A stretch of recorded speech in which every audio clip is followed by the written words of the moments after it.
पांचवा अध्याय श्री सुखदेव जी का अंतिम उपदेश। श्री सुखदेव जी कहते हैं, प्रिय परीक्षित, इस श्रीमद् भागवत महापुराण में बार बार और सर्वत्र विश्वात्मा भगवान श्री हरि का ही संकीर्तन हुआ है। ब्रह्मा और रुद्र भी श्री हरि से पृथक नहीं है, उन्हीं की प्रसाद लीला और क्रोध लीला की अभिव्यक्ति है।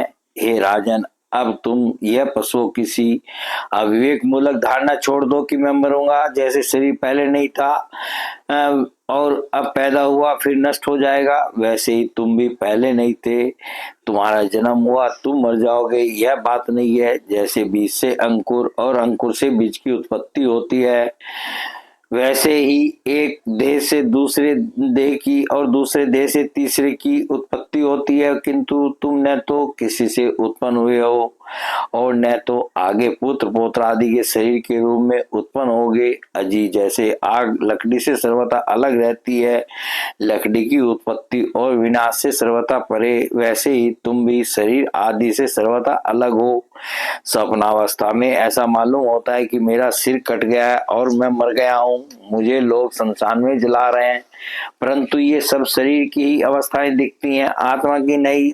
देखने वाला तो उन अवस्थाओं से सर्वथा परे, जन्म और मृत्यु से रहित शुद्ध बुद्ध परम तत्व स्वरूप है। जैसे घड़ा फूट जाने पर आकाश पहले की भांति अखंड रहता है, परंतु घटाकाशता की निवृत्ति हो जाने से लोगों को ऐसा प्रतीत होता है कि वह महाकाश में मिल गया है, वास्तव में तो वह मिला हुआ ही था ही। वैसे ही देहपात हो जाने पर ऐसा मालूम पड़ता है कि मानो जीव भ्रम हो गया, वास्तव में तो वह भ्रम था ही। उसकी अभ्रमता तो प्रतीति मात्र थी। मन ही आत्मा के लिए शरीर, विषय और कर्मों की कल्पना कर लेता है और उस मन की सृष्टि करती है माया। अविद्या, वास्तव में माया ही जीव के संसार चक्र में पड़ने का कारण है। जब तक तेल रखने का पात्र, बत्ती और आग का संयोग रहता है, तभी तक दीपक में दीपक बना है।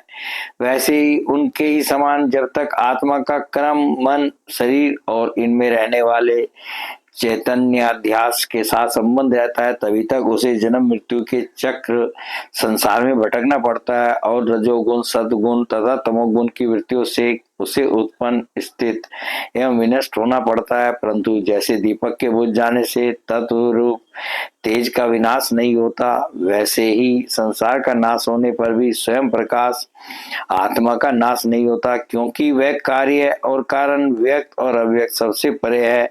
वह आकाश के समान सबका आधार है, नित्य और निश्चल है, वह अनंत है। सचमुच आत्मा की उपमा आत्मा ही है। हे राजन, तुम अपनी विशुद्ध एवं विवेकवती बुद्धि को परमात्मा के चिंतन से भरपूर कर लो और स्वयं ही अपने अंतर में स्थित परमात्मा का साक्षात्कार करो। देखो, तुम मृत्यु की भी मृत्यु हो, तुम स्वयं ईश्वर हो। ब्राह्मण के साप से प्रेरित तक्षक तुम्हें भस्म न कर सकेगा। अजित तक्षक की तो वादी क्या, स्वयं मृत्यु और मृत्यु का समूह भी तुम्हारे पास तक न फटक सकेंगे। तुम इस प्रकार अनुसंधान चिंतन करो कि मैं ही सर्वाधिष्ठान परम ब्रह्म हूँ, सर्वाधिष्ठान ब्रह्म मैं ही हूँ। इस प्रकार तुम अपने आप को अपने वास्तविक एक रस अनंत अखंड स्वरूप में स्थित कर लो। उस समय अपनी विषैली जीभ लपलपाता हुआ, अपने होठों के कोने चाटता हुआ तक्षक आए और अपने विस्फूर्ण मुखों से तुम्हारे पैरों में डस ले, कोई परवाह नहीं।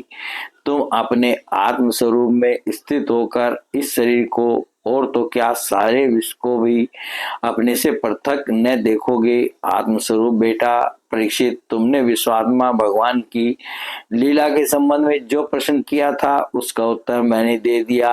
अब और क्या सुनना चाहते हो? बोले भगवान श्री कृष्ण की जय।